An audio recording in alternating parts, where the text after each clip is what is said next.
Iš pelenų į gyvenimą.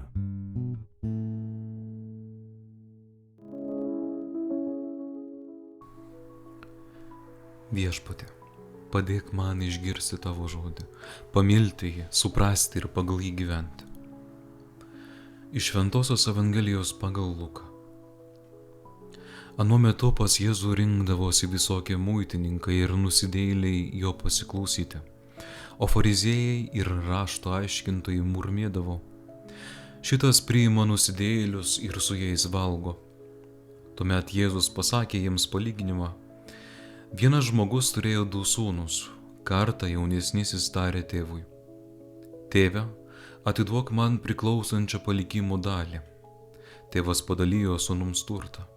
Netrukus jaunėlis susiėmė savo dalį, iškeliavo į tolimą šalį.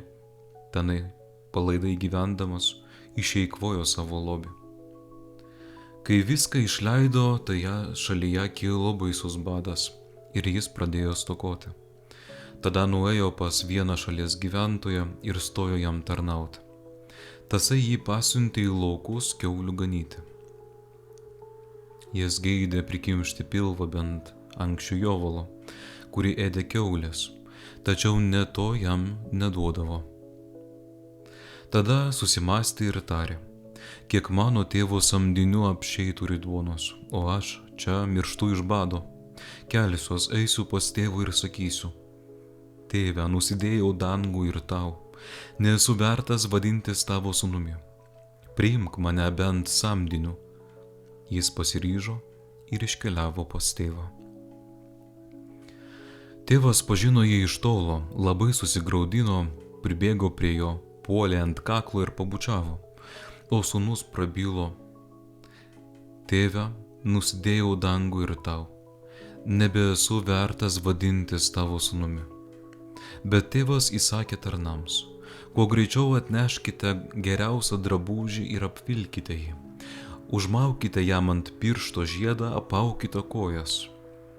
Atveskite nupenėtą veršį ir papjaukite.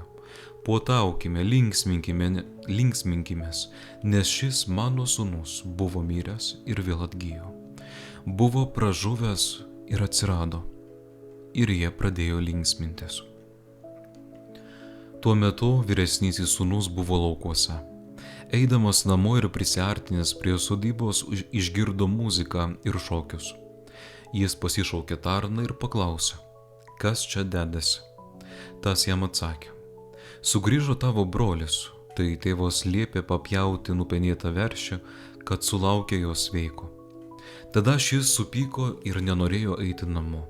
Tėvas išėjęs pradėjo vadinti jį vidun, o jis atkirto tėvui: štai jau tiek metų tau tarnauju ir niekad tavo įsakymo neperžengiau, o tu man ne karto nesi davęs neužiuko pasilinksminti su draugais. Bet vos tik sugrįžo šitas tavo sūnus, prarijęs tavąjį turtą su kekšėmis, tu tuojau jam papjovei nupenėtą veršį. Tėvas atsakė: vaikeli, tu visuomet su manimi, ir visa, kas mano, yra ir tavo. Bet reikėjo puotauti bei linksmintis, nes tavo brolis buvo miręs ir vėl atgijo, buvo žuvęs ir atsirado. Tai viešpaties žodis. Puotaukime ir linksminkimės, nes šis mano sūnus buvo miręs ir vėl atgijo, buvo pražuvęs ir atsirado. Ir jie pradėjo linksmintis. Jėzus atėjo tam, kad evangelizuotų, kitaip sakant, perteiktų kiekvienam džiugiąją naujieną, kad jau nebesame vergai.